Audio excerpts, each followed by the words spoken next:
Mga anak! Aba, tanghali na wala pa rin gising? Naku, sinasabi ko sa inyo, pag ako namatay, kawawa kayo! Ano ba yan? Umagang-umaga? Ang dami sinasabi ni nanay. Mga pinagkainan nyo kagabi, hindi kayo marunong magligpit. Ang tatanda nyo na, parang pa rin kayo mga bata. Kailangan gisingin natin pagluto. Grabe si nanay, nauna pa magpagising kesa sa alarm clock ko. O Kyle, kakagising mo lang? Anay, hindi pa po ako natutulog. Ano? Diyos ko po! Nung kabataan namin, 7 p.m. pa lang, tulog na kami. Tapos, ang gising namin, 4 a.m. para pumasok sa school. Walaan ko, Nay. Tumatawid pa kayo ng bundok tsaka ilog para mag-aral, no? Oo. Buti nga kayo may hatid sundo pa eh. Scarlett! Ayan na, magkikiss na sila. Aba, parang anak ng mayaman na. Prinsesa ka? Nay naman eh, ang init-init eh. Hindi ako nagtatain ng pera, Scarlett, ha? Nagtitipid ako ng kuryente, kaya matuto kayo magtipid. Kaya gamitin niyo tong 2-in-1 Stand and Desk Fan from Tough Mama. Diba? Ang aesthetic? Meron tong 4-speed control, kaya sobrang lakas nito. O diba? Ang lakas? At syempre, matibay. Di kagaya ng relasyon nyo. Lo, magluluto na nga lang ako. Ops, bago ka magluto, gamitin mo tong stackable multi-cooker ng Tough Mama. Pwede ka dito mag-boil, pwede ka mag-fry, at marami pang iba, gaya ng steam and grill. O diba, kahit ano, magagawa mo dito. Pati pag move on sa ex mo. Bakit ang sakit mo naman magsalita, Nay? Ganda nito. Sana maging successful yung pagbebenta ko ng damit mo, na. Mahal, ang dami nating ibebenta mamaya. Manifest natin na makabenta kayo, Nay, para makaahon na tayo sa kahirapan. Hindi ako makapaniwalang nabili ko na yung pangarap kong tig 200,000 na relo. Wow, ang ganda niyan, Tay. Anak, tignan mo ito binili sa akin ng tatay mo. Diba ang ganda? Hala, di ba mahal yan, Nay? Mas mahal pa to sa bahay ng kapitbahay natin, no? Magbebenta ulit kami mamaya para mas marami tayong pera. Anak, binilang kita ng kotse. Gamitin mo to pag pupunta ka ng school, ha? Ha? Tay, di ko naman po kailangan ng kotse. Kaya ko naman po mag-commute. Gumastos pa tuloy kayo. Dami mo naman sinasabi, anak. Sige na, puntahan mo na sa labas. Wow! May sarili na akong sasakyan. Wow, ang ganda naman ng bagong kotse mo, Scarlett. Ay, salamat po. Hindi ka ba nagtataka, Scarlett, kung bakit ang bilis niyong yumaman? Galing yun sa pagbebenta ng damit nila, nanay. Ang dami na nga nilang mamahaling gamit ngayon eh. Sure ka ba? Na damit lang ang tinitinda nila? Nay, bumabagabag talaga sa isip ko kung bakit ang bilis nating yumaman. Ano ba talaga binibenta nyo ni tatay? Ano ka ba, anak? Malaki talaga ang kita sa pagbebenta ng damit. Pero, Nay, wala nang pero-pero. Hindi ka ba masaya, anak? Na mayaman na tayo? Na nabibili natin lahat ng gusto natin? Sige na, mag-aayos pa ako ng benta ko. Mahal, nakauwi ka na ba?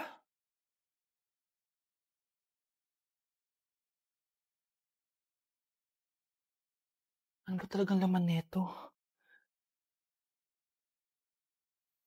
Nagbebenta sila ng laman loob ng tao. Wow, sobrang ganda, mahal. Buti naman nagustuhan mo, mahal. Nga pala, kinuha ko na yung laman loob ng kapitbahay natin. Si Rosa? Malaking pera na naman to. Mahal, hindi dapat malaman ni Scarlett to, ha? Ano yun? Nasaan yung ledger? Nandito lang yung kanina. Ba't mo winala yung ledger, mahal? Nandun lahat ng mga sikreto natin. Sinong tao dyan? Hello, Bes. Sinundan ko si Miguel. Bes, ano nakita mo? May iba na ba siya? Confirm. May kabit yung jowa mo. Ha? Sino naman magiging kapit niya? Kabit niya si Scarlett. Hello, Bes? Nasaan ako? Anong gagawin niyo sa akin? Tama na! Bakit ka nagbamanman sa bahay namin? Spy ka ba? Walang yaka! Inagaw mo yung jowa ng best friend ko!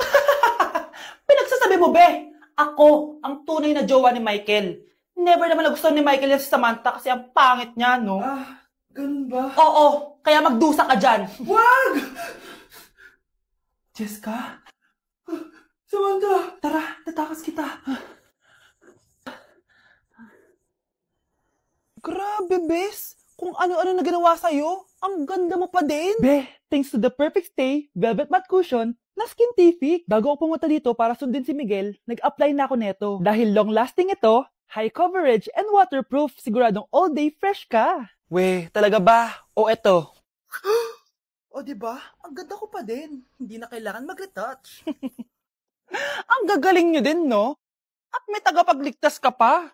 Si Samantha? Samantha? Ikaw ba yan? Anong ibig sabihin nito? O, di ba?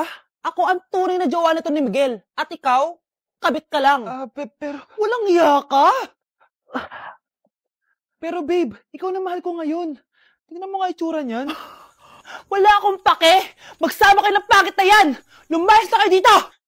Ang dadrama nyo, Basta ako, ganda lang ang ambag ko. Mga anak, maganda ba? Oh, mawawala ako ng 3 araw, Nay, kailangan ba talaga tumuloy doon? Importante yun, anak. Minsan lang ikasal yung kumare ko, no? Tsaka sa Cebu siya gagawin, di ba? Shala. Basta, Nay, mag-ingat ka, Oo naman, anak. Huwag ka mag-alala. O siya, naalis na ako. Mga kapatid mo,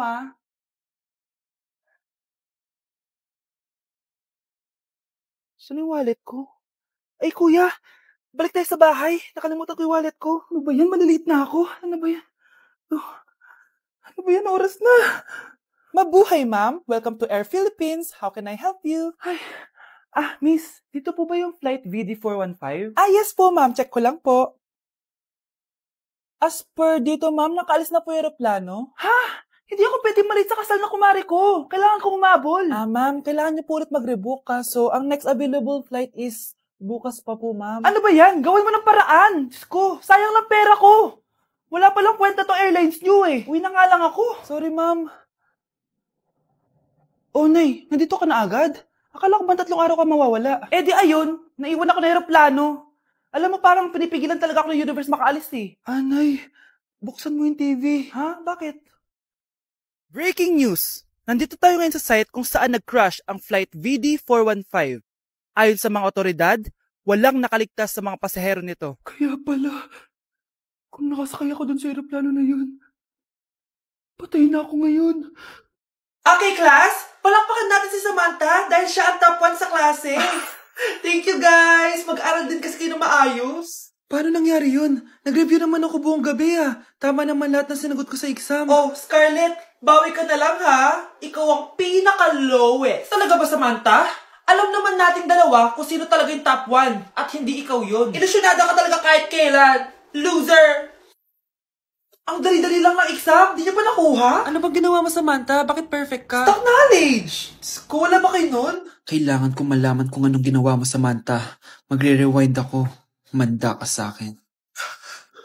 Nakapag-rewind ako.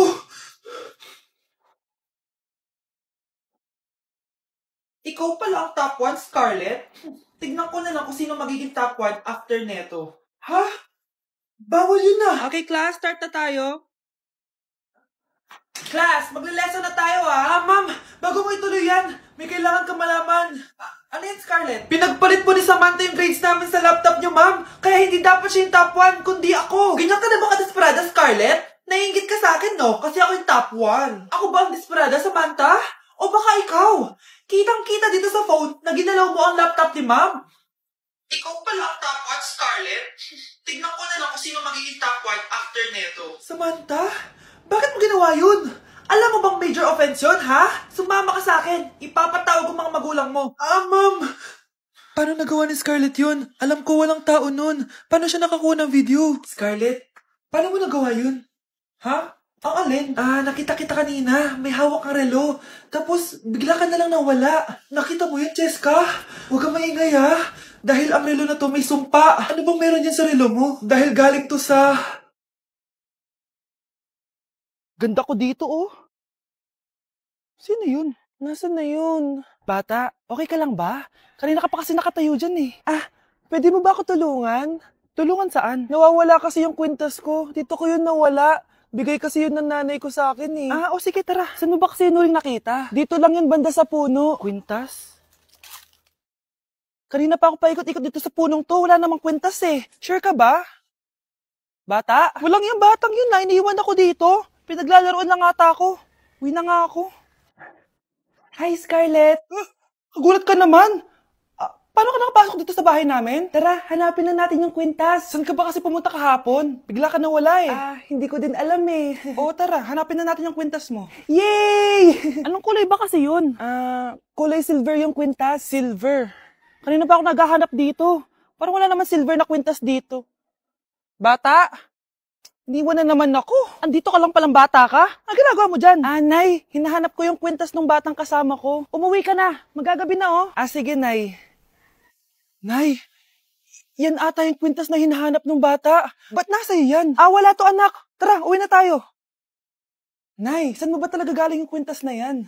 Itong kwintas na to, anak, special to sa akin dahil galing to sa kapatid ko. Kaso, namatay siya nung 9 years old siya. So, yung bata kanina, siya yung tita ko na namatay? Oo, anak. Siya lang ang may favorite sa akin. Mga magulang namin, ayaw sa akin. Kaya sobrang mahal ko yun, anak. Ang lungkot naman pala, Nay. Sobrang sakit lang. Sorry. Tama na yun, Nay. Nanay mo yung pumatay sa akin, Scarlett.